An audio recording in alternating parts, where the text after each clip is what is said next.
Minoxidil जो एक drug है, it's a wonder drug for hair loss and whenever needed things और compounds could be added to minoxidil, तो उसकी potency और उसकी बायो अवेलेबिलिटी और उसके एब्जॉर्प्शन को बढ़ाते हैं। तो वो क्या चीज़ें हैं जो हम मिनोक्सिडिल के साथ मिला सकते हैं? तो सबसे पहला एजेंट जो मैं आज की तारीख में एन्यूमरेट करूंगा वो है ट्रिनिटोइन।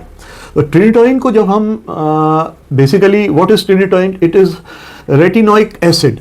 तो वो कैसे हेल्प करता है? ट्रिनिटोइन क्या करता है कि स्ट्रेटम कॉर्नम जो आपकी स्किन की पहली लेयर है उसकी परमिएबिलिटी को बढ़ा देता है। उसके बाद फॉलिकुलर सल्फोनाइल ट्रांसफरेज एक्टिविटी को बढ़ा देता है, जिससे कि मिनोक्सिडिल का कन्वर्शन टू मिनोक्सिडिल सल्फेट में बढ़ जाता है। और इसकी वजह से क्या होता है कि मिनोक्सिडिल के जो बाल मिनोक्सिडिल से नहीं रिस्पॉन्ड कर रहे होते वो भी रिस्पॉन्ड करने लगते हैं। तो इसमें एक कॉशन आपको रखना चाहिए कि अगर ट्रिनिटोइन से पेशेंट को इरिटेशन होता है, डर्मेटाइटिस होती है, और इसमें उसको थोड़ा धीरे से स्टार्ट करना चाहिए, बढ़ाना चाहिए, कम भी करना चाहिए ज़रूरत पड़े तो, और जहाँ सेंसिटिव स्कैल्प हो वहाँ इससे दूर रहना चाहिए। दूसरा कंपाउंड जो कि हमको मिनोक्सिडिल के साथ मिला सकते हैं हम, वो है एजिलिक एसिड।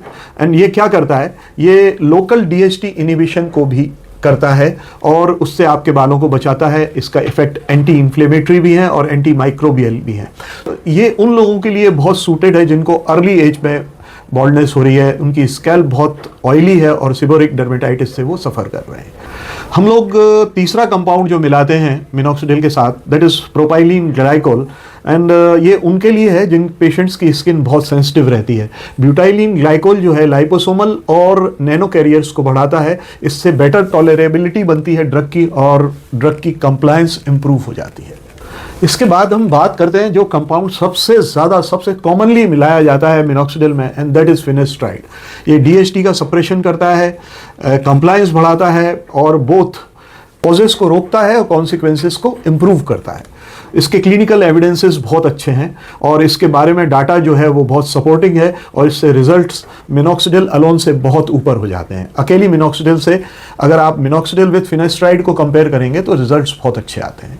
इसके अलावा हम मिनोक्सिडिल के साथ ड्यूटास्ट्राइड को भी मिला सकते हैं जो कि मच स्ट्रॉन्गर है, एटलीस्ट 4 टाइम्स स्ट्रॉन्गर है फिनेस्ट्राइड से। और ये अल्फा रेडक्टेज टाइप 2 टाइप 1 दोनों एक्टिविटीज़ को रोकता है और रेजिस्टेंट केसेस में ऑफ एंड्रोजेनिक एलोपेशिया ये बहुत ज़्यादा काम आता है।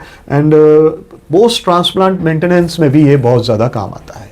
एक पॉइंट ऐड करना चाहूँगा ड्यूटास्ट्राइड के साथ कि डॉक्टर को बहुत केयरफुल रहना चाहिए अपने पेशेंट का सिलेक्शन करते समय और उसकी काउंसलिंग के उसको किन किन बातों का ख्याल रखना चाहिए ये बताना भी बहुत ज़रूरी होता है। Next compound which we mix with minoxidil is caffeine and it stimulates growth, follicular signaling को improve करता है और इसका काम करने का तरीका CAMP के थ्रू है, that is cyclic adenosine monophosphate, जो कि डर्मल पेपिला में जाके सेल्स को बढ़ाता है और काउंटर करता है टेस्टोस्टेरोन मीडिएटेड बॉल्डनेस को। मतलब टेस्टोस्टेरोन के एंटी एक्ट करता है और ये अर्ली थिनिंग के लिए या डिफ्यूज हेयर लॉस के लिए जो फीमेल्स में होता है उसके लिए बहुत अच्छा होता है। तो एडेनोसाइन मैकेनिज्म होता क्या है? एडेनोसाइन मैकेनिज्म से मतलब CAMP, cyclic adenosine monophosphate action होता क्या है? ये एनाजन फेज को प्रोलॉन्ग करता है और FGF7 एक्सप्रेशन जो होता है, फाइब्रोसाइड ग्रोथ फैक्टर 7, या जिसको हम केराटिनोसाइट ग्रोथ फैक्टर कहते हैं, उसको ये एक्टिव कर देता है और इसीलिए इसको मिलाया जाता है मिनोक्सिडिल में हाई एंड फॉर्मुलेशंस में। Next product very important is melatonin, जो कि एक एंटीऑक्सीडेंट का काम करता है। सो एंटी एंड्रोजेनिक भी है फॉलिकुलर लेवल पे और हेयर डेंसिटी को इम्प्रूव करता है, श्रेडिंग को, बाल के झड़ने को भी कम करता है। नियासिनामाइड नेक्स्ट प्रोडक्ट है जो ऐड किया जाता है। This improves microcirculation, reduces scalp inflammation and enhances barrier repair.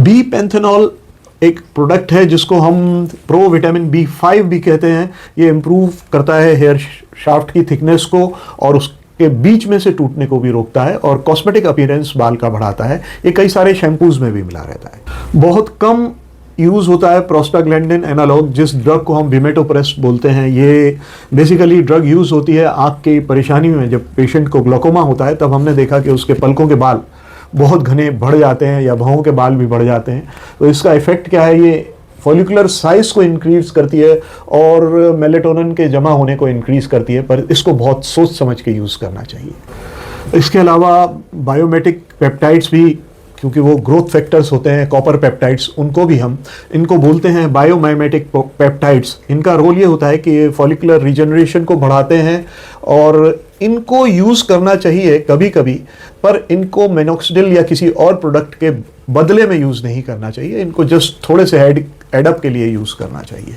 तो मैं आज की टॉक यहीं रुकता हूँ। आपको मालूम है क्या चीज़ें कॉमन हैं और क्या चीज़ें अनकॉमन हैं। हिसाब से अपने डॉक्टर से पूछ के इस कॉम्बिनेशंस को यूज़ करिए।